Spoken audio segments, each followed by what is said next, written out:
یہ رئیس زادہ رات کو دیکھتا ہے کون سا دن برپا ہے، اور سامنے رسول اللہ تشریف فرما ہے، لواء الحمد کے جھنڈے کے نیچے سرور دو جہاں اور آپ کے عشاق جمع ہیں، اور اسی اسنا میں یہ دیکھتا ہے تو سامنے اس کو جنت میں ایک عظیم و شان محل کی زیارت کرائی جاتی ہے۔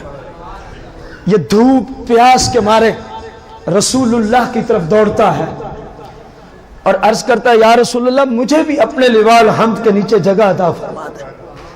سرکار نے فرمایا کیوں؟ کہنے لگا کیونکہ میں آپ کا امتی ہوں، کیونکہ میں آپ کا امتی ہوں۔ سرکار نے پتہ ہے کیا جملہ ارشاد فرمایا؟ فرمایا اپنے امتی ہونے پہ گواہی تو پیش کر۔ یہ ہے نگاہ مصطفیٰ، اپنے امتی ہونے پہ تیرے پاس کوئی گواہی ہے کہ تو میرا امتی ہے؟ فرمایا سن، وہ جو تجھے جنت کا محل نہیں نظر آ رہا، یہ محل تیرے مقدر میں تھا، یہ محل تیرے مقدر میں، کاش کہ تو نے میری عطرت اور میرے آل جب تیرے دروازے پہ آئی تھی کاش کہ ان کی تو نے عزت کی ہوتی تو یہ محل تیرے ہی نصیب میں تھا، لیکن اب نہ تجھے لواء الحمد کا سایہ نصیب ہوگا نہ تجھے جنت کا یہ محل ملے گا۔ اتنی دیر میں آنکھ کھل جاتی، اپنے نوکروں کو بلاتا ہے، خود گھر سے نکل جاتا ہے، کہتے وہ کل جو خاتون آئی تھی اس کو تلاش کیا جائے، اس کو کیا کیا جائے؟ خود پھر رہا ہے شہر میں دیوانوں کی طرح، نوکر چاکر جتنے تھے سب کی ڈیوٹی ہے خاتون کو تلاش کرو۔ پتہ چلا کہ وہ مجوسی کے گھر میں ہیں۔ کن کے گھر میں ہیں؟ یہ دوڑا مجوسی کے پاس گیا، کہنے لگا وہ مہمان مجھے دے دیں 5000 سونے کی اشرفیاں لے لے، سونے کے 5000 سکے لے لے، وہ مہمان خاتون اور بیٹیاں اس کی مجھے۔ مجوسی نے کہا تیرا دماغ خراب ہو گیا؟ فرمایا تیرا دماغ خراب ہو گیا، تو 5000 سونے کے سکوں کی بات کرتا ہے، تو مجھے 1,00,000 سونے کے سکے بھی دے تو یہ مہمان اتنے قیمتی ہے میں تجھے نہیں دیتا۔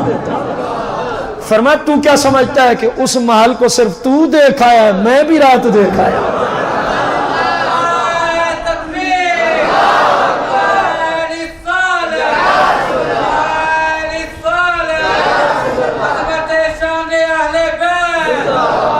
فرمایا تو کیا سمجھتا ہے کہ وہ جنتی محل صرف تجھے دیکھنا نصیب، تجھے تو حسرت کے لیے دکھایا گیا اور مجھے خوشخبری سنانے کے لیے دکھایا گیا۔ میں ان نفوس قدسیہ کے ہاتھ پر رات سے کیا ہو چکا ہوں؟ مسلمان ہو چکا ہوں، اور میں نے رات ان کے نانا جان کو دیکھا ہے خواب میں، سرور دو جہاں تشریف لے آتے ہیں، اور فرمایا تجھے مہمان مبارک، تجھے مہمان، تجھے اسلام مبارک ہو۔ یہ دیکھ سامنے جنت میں جو محل ہے، اے سابقہ مجوسی، اب تو اسلام لے آنا، اے سابقہ دیکھ میری آل سے تو نے بھلا کیا ہے، ہم نے یہ جنت کا محل تیرے نام لگا دیا ہے۔ فرمایا رئیس زادے اگر تو دیکھ آیا ہے تو صرف دیکھ آیا ہے، مجھے تو سرکار نے ملکیت بھی عطا فرما دی ہے، میں یہ مہمان تجھے کیسے دے دوں؟ رسول اللہ نے جو ادھر فرمایا وہ دنیا میں پریکٹیکل کر کے بھی دکھا دیا۔ ایک مسلم نے آل رسول کی عزت نہ کی، فرمایا تھا تیرا لیکن اب گواہی پیش کرنی ہوگی، اپنے اسلام پہ کیا پیش کرنی ہوگی؟ گواہی۔ اور ادھر ایک مجوسی نے ادب و احترام کیا، آل پاک کی برکت سے رب نے اسلام کی دولت سے بھی نواز دیا، اور پہلی رات میں ہاتھ تو نہیں کھڑے کرواتا لیکن کچھ بولنے کے لیے کچھ پوچھنا چاہتا ہوں۔ ہم جب سے پیدا ہوئے مسلمان ہیں الحمدللہ، کس کو کتنی بار رسول اللہ کی زیارت ہوئی ہے میں نہیں کہتا کہ کون کون بتائے، ہم سب کو پتا ہے، ہم سب کو، حالانکہ کوئی 30 سال ہو گئے مسلمان ہیں، کسی کو 40 سال ہو گئے مسلمان ہیں، کسی کو 50 سال ہو گئے، الحمدللہ ہیں بھی پکے مسلمان، کیونکہ ہم تو اہل بیت اور صحابہ والے ہیں، پکے مسلمان توحید پرست، لیکن بہت کم ہی لوگ شاید ایسے ہوں جن کو کبھی سرکار نے نوازا ہو، جن کو کبھی ہوں گے ضرور۔ آخر جمع غفیر ہے، اشاقان مصطفیٰ کا ٹھاٹھے مارتا ہوا یہ اجتماع ہے، ضرور بیٹھے ہوں گے، لیکن بہت قلیل، بہت قلیل۔ اور یہ مجوسی ہے، کیا ہے؟ مجوسی۔ ابھی 24 گھنٹے بھی نہیں گزرے اسلام لے آئے ہوئے، ابھی کوئی نماز بھی اسلام میں نہیں پڑھی، کوئی روزہ حج زکوٰۃ کچھ نہیں کیا، صرف بغیر پوچھے دلیل مانگے آل رسول کی عزت کی سرکار نے زیارت بھی کرا دی اور جنت کی ملکیت بھی عطا کروا دی۔ فرمایا جو ان سے محبت کرے وہ پھر ہمارے ہیں،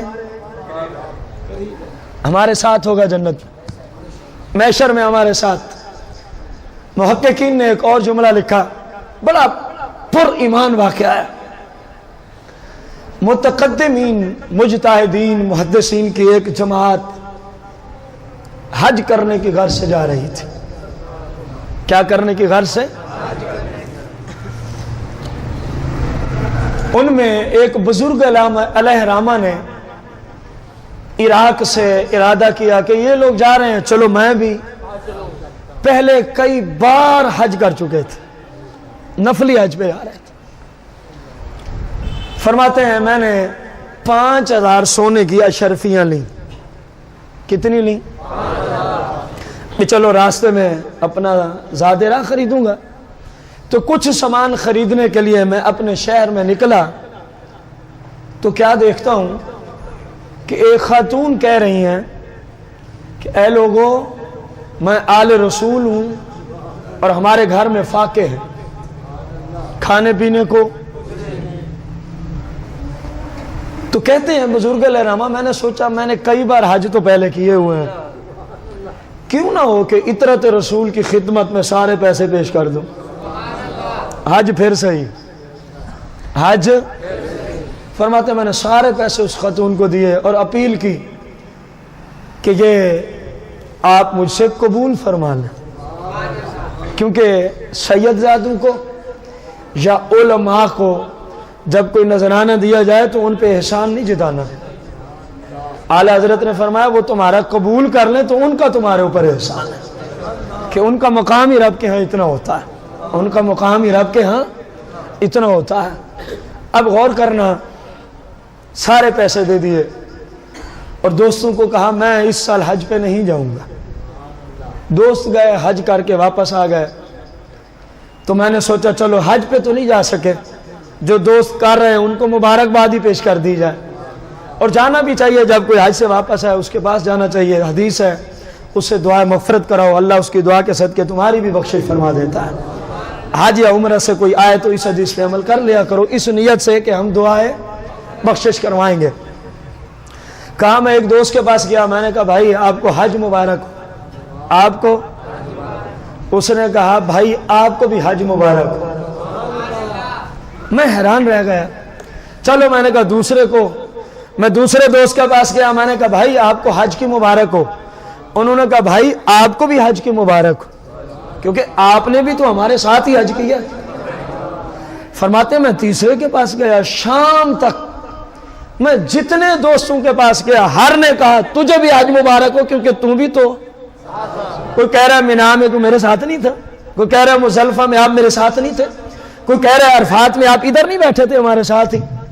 کہتے ہیں جی میں چپ تو کر گیا، لیکن میں بڑا حیران تھا کہ میں تو ادھر ہی ہوں، میں تو گیا ہی نہیں ہوں، میں تو گیا نہیں ہوں۔ کہتے ہیں جب رات ہوتی ہے نا، کیونکہ میں حیران تھا، تو اب میری اس حیرانگی، اس پریشانی کو دور کرنے والے مشکل کشا تشریف لاتے ہیں، سرور دو جہاں میرے خواب میں تشریف لاتے ہیں اور فرماتے ہیں اے میرے غلام کتنے لوگوں سے تیرے حج کی گواہی دلوائیں، تجھے اعتماد ہی نہیں آ رہا، لے سن پھر میں خود آ گیا ہوں تجھے حج کی مبارک دینا۔ اور دنیا میں ایسے حاجی بہت کم ہوں گے جن کو حج کی مبارک رسول اللہ خود عطا فرمایا۔ فرمایا سن تجھے ہم مبارکباد پیش کرتے ہیں۔ یا رسول اللہ میں تو حج پہ گیا ہی نہیں ہوں۔ آخر ماجرا کیا ہے؟ فرمایا کیونکہ تو نے میری آل کے ایک فرد کے ساتھ حج کو ترک کر کے صلہ رحمی کی ہے، ان کی مدد اور ہیلپ کی ہے، تو بس مالک کو تیری یہ ادا اتنی پسند آئی ہے، اللہ کریم نے تیری شکل کا ایک فرشتہ پیدا کر دیا۔ ایک تیرے دوست کہہ رہے ہیں نا تو ادھر بیٹھا تھا ادھر، وہ بیچارے ٹھیک کہتے ہیں تجھے، فرمایا تیری شکل کا رب نے کیا پیدا کر دیا؟ ایک فرشتہ، اور اس کی ڈیوٹی لگا دی ہے، اے فرشتے جب تک قیامت قائم نہ ہو ہر سال تو نے اس بزرگ کے نام کا حج کرنا ہے، کیونکہ اس نے میرے محبوب کی آل کے ساتھ صلہ رحمی کی ہے۔ فرمایا غلام جو مبارک نے اسے قبول کر لینا، میں جو کہہ رہا ہوں تو نے حج ادا کر لیا ہے۔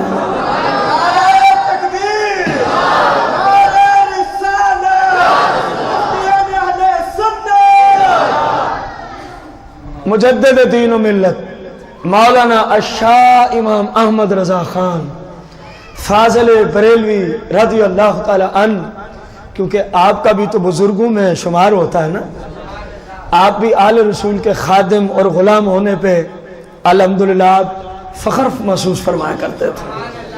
آپ کے زمانے میں جب علماء کو کہیں لے کے جانا ہوتا نا تبلیغ کے لیے، جس طرح ہمارے زمانے میں علماء مختلف گاڑیوں کے ذریعے موٹر سائیکل پہ کسی انداز میں سفر کر کے جاتے ہیں تبلیغ کرنے، تو اعلیٰ حضرت رضی اللہ تعالیٰ عنہ کے زمانے میں ایک پالکی بنائی ہوئی تھی لوگوں نے، اس پالکی میں عالم دین کی عزت کے ناطے سے اس کو بٹھا دیتے، اور جس کے گھر درس ہونا ہوتا اس کی طرف سے 4 نوکر آ جاتے، اور یہ پالکی اٹھانے والے باقاعدہ ایک گروہ تھا مزدوروں کا، جس طرح رنگ کرنے والے کچھ بیٹھے ہوتے ہیں بازار میں جائیں، کچھ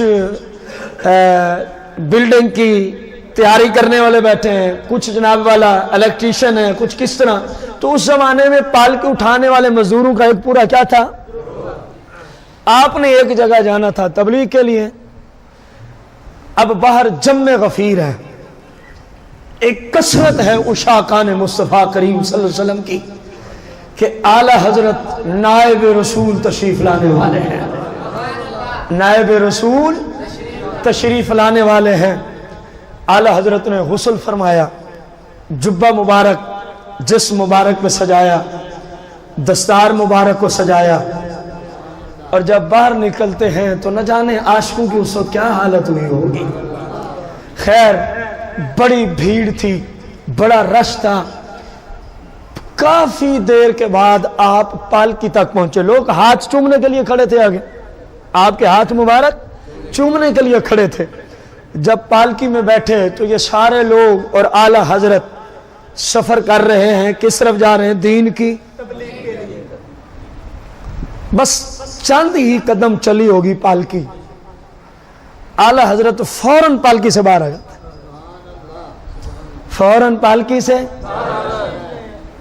آپ نے فرمایا میں تمہیں، جو پالکی اٹھانے والے تھے، میں تمہیں رسول اللہ کی، اے رسول اللہ کا واسطہ دے کے پوچھتا ہوں کہ تم میں آل رسول کا فرد کون ہے؟